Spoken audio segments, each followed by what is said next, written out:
ഗർഭകാലത്ത് പ്രമേഹമുണ്ട്, അതായത് gestational diabetes ഉണ്ടെന്ന് കേൾക്കുമ്പോൾ ആർക്കായാലും ഒരു പേടി തോന്നും അല്ലേ? അയ്യോ, ഇനി ഇഷ്ടമുള്ളതൊന്നും കഴിക്കാൻ പറ്റില്ലേ, നമ്മുടെ ഇന്ത്യൻ ഫുഡ് വെച്ച് ഇതെങ്ങനെ ശരിയാക്കും എന്നൊക്കെ ഒരുപാട് സംശയങ്ങൾ വരും.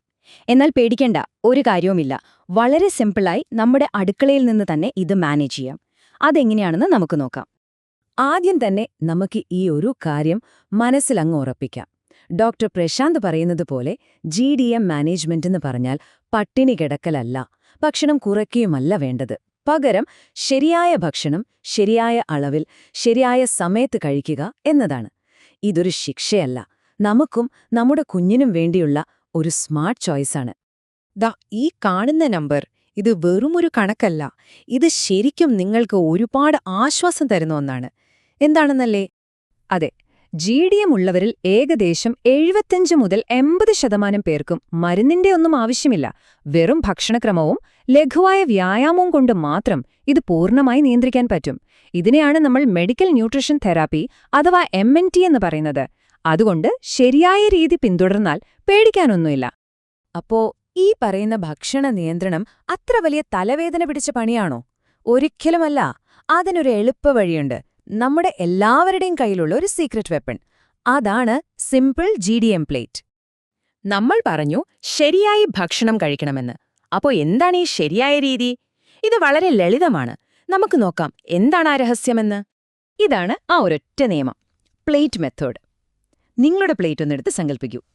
അതിന്റെ നേർപകുതി, അതായത് 50%, അന്നജം കുറഞ്ഞ പച്ചക്കറികളായിരിക്കണം. ഉപ്പേരിയോ സാലഡോ മെഴുക്കുപുരട്ടിയോ എന്തോ ആവാം. പിന്നൊരു 1/4 ഭാഗം പ്രോട്ടീൻ, അതായത് പരിപ്പ്, പയറ്, പനീർ, മീൻ, മുട്ട, അങ്ങനെ എന്തെങ്കിലും. ബാക്കിയുള്ള ചെറിയ 1/4 ഭാഗം അത്രമാത്രം മതി നമ്മുടെ ചോറോ ചപ്പാത്തിയോ. നമ്മളൊക്കെ സാധാരണ ഊണ് കഴിക്കുന്നത് എങ്ങനെയാ? ഒരു വലിയ കൂന ചോറും അതിന്റെ സൈഡിൽ കുറച്ച് കറികളും, അല്ലേ? എന്നാൽ GDM പ്ലേറ്റിൽ നമ്മൾ ഈ കളി നേരെ തിരിക്കും. പച്ചക്കറികൾ കൂടുതൽ, പ്രോട്ടീൻ അതിന്റെ പകുതി, ചോറ് വളരെ കുറച്ച്. എന്തിനാണിങ്ങനെ ചെയ്യുന്നത്? കാരണം നമ്മൾ കൂടുതൽ ചോറോ ചപ്പാത്തിയോ കഴിക്കുമ്പോൾ ബ്ലഡ് ഷുഗർ പെട്ടെന്ന് കൂടും.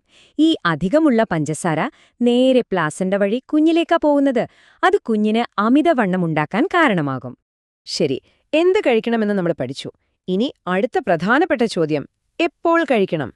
നമ്മുടെ ബ്ലഡ് ഷുഗർ ഒരു റോളർ കോസ്റ്റർ പോലെ മുകളിലേക്കും താഴേക്കും പോവാതെ ഒരേ ലെവലിൽ സ്റ്റേബിളായി നിർക്കാൻ ശരിയായ ഭക്ഷണസമയം നമ്മളെ സഹായിക്കും.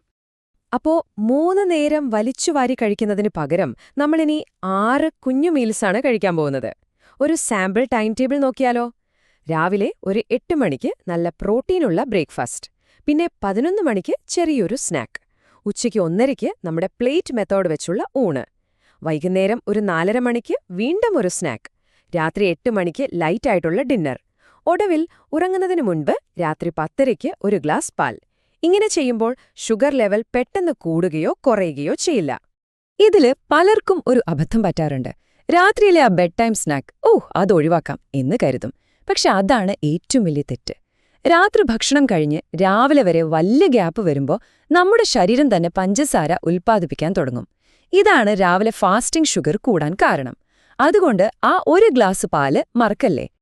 ഓക്കെ, ഇതൊക്കെ കേൾക്കുമ്പോൾ കൊള്ളാം. പക്ഷേ നമ്മുടെ വീട്ടിലെ ഭക്ഷണത്തിൽ ഇതൊക്കെ നടക്കുമോ? നടക്കും. അതിനുള്ള ചില സൂത്രപ്പണികളാണ് നമ്മളിനി നോക്കാൻ പോകുന്നത്. നമ്മുടെ അടുക്കളയിൽ ചെയ്യാവുന്ന ചില സ്മാർട്ട് മാറ്റങ്ങൾ. നോക്കൂ, വളരെ സിമ്പിളായ കുറച്ചു മാറ്റങ്ങൾ. വെള്ള അരിക്കു പകരം കുത്തരിയോ ഗോതമ്പ് നുറുക്കോ ഉപയോഗിക്കാം. ഇതിലൂടെ ഷുഗർ പതുക്കെ രക്തത്തിൽ കലരുകയുള്ളൂ. ചപ്പാത്തി ഉണ്ടാക്കുമ്പോൾ ഗോതമ്പ് പൊടിയുടെ കൂടെ കുറച്ച് കടലമാവോ സോയാപ്പൊടിയോ ചേർക്കാം. ഇത് പ്രോട്ടീനും ഫൈബറും കൂട്ടും. അതുപോലെ പരിപ്പും സാമ്പാറുമൊക്കെ നല്ല കട്ടിയായി വെക്കുക. അപ്പോൾ കൂടുതൽ പ്രോട്ടീൻ ശരീരത്തിന് കിട്ടും. പക്ഷേ ഒരു സംശയം ബാക്കിയില്ലേ? പഞ്ചസാരയ്ക്ക് പകരം ശർക്കരയോ തേനോ ഉപയോഗിച്ചൂടെ? അതൊക്കെ ഹെൽത്തിയല്ലേ? നമുക്ക് നോക്കാം. ശർക്കര, പിന്നെ തേൻ. പോരാത്തതിന് നമ്മൾ ഏറ്റവും ആരോഗ്യകരമെന്ന് കരുതുന്ന ഫ്രൂട്ട് ജ്യൂസുകൾ. സത്യം എന്താണെന്ന് വെച്ചാൽ GDM ഉള്ളപ്പോൾ നിങ്ങളുടെ ശരീരം ഇതിനെയെല്ലാം കാണുന്നത് ഒരേപോലെയാണ്. വെറും പഞ്ചസാര, യാതൊരു വ്യത്യാസവുമില്ല. ഇവയെല്ലാം ബ്ലഡ് ഷുഗർ പെട്ടെന്ന് കൂട്ടും. പ്രത്യേകിച്ച് ഫ്രൂട്ട് ജ്യൂസ്. അതിലൊരു ചതിയുണ്ട്. പഴങ്ങളിലെ നല്ല ഫൈബർ മുഴുവൻ ജ്യൂസാക്കുമ്പോൾ നഷ്ടപ്പെടും. അതുകൊണ്ട് ഷുഗർ റോക്കറ്റ് പോലെയാവും കയറുന്നത്. ഇത്രയും കാര്യങ്ങൾ ശ്രദ്ധിച്ചാൽ തന്നെ മിക്കവാറും പ്രശ്നങ്ങളൊന്നും വരില്ല. എന്നാലും ചില അപകട സൂചനകൾ നമ്മൾ തീർച്ചയായും അറിഞ്ഞിരിക്കണം. എപ്പോഴാണ് ഉടൻ തന്നെ ഡോക്ടറെ വിളിക്കേണ്ടത് എന്ന് നോക്കാം. ഈ കാര്യങ്ങൾ എപ്പോഴും ഓർമ്മയിൽ വെക്കുക.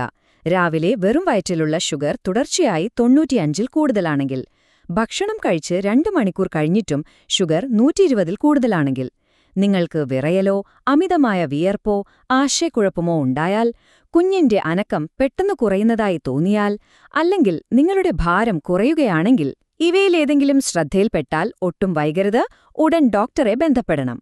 അപ്പൊ കാര്യങ്ങളൊക്കെ വ്യക്തമായില്ലേ? പേടിക്കേണ്ട കാര്യമൊന്നുമില്ല, കുറച്ചൊന്ന് ശ്രദ്ധിച്ചാൽ മാത്രം മതി. ഞാൻ നിങ്ങളോടൊരു ചോദ്യം ചോദിച്ചോട്ടെ. ഇന്ന് നമ്മൾ സംസാരിച്ച കാര്യങ്ങളിൽ നിന്ന് നിങ്ങൾ അടുത്ത ഊണിനു വേണ്ടി ഏതൊരു നല്ല മാറ്റമാണ് നിങ്ങൾ തിരഞ്ഞെടുക്കാൻ പോകുന്നത്? ആലോചിച്ചു നോക്കൂ. കാരണം ആ ഒരു ചെറിയ മാറ്റം മതി നിങ്ങളുടെയും നിങ്ങളുടെ കുഞ്ഞിന്റെയും ആരോഗ്യത്തിന് വലിയൊരു തുടക്കമിടാൻ.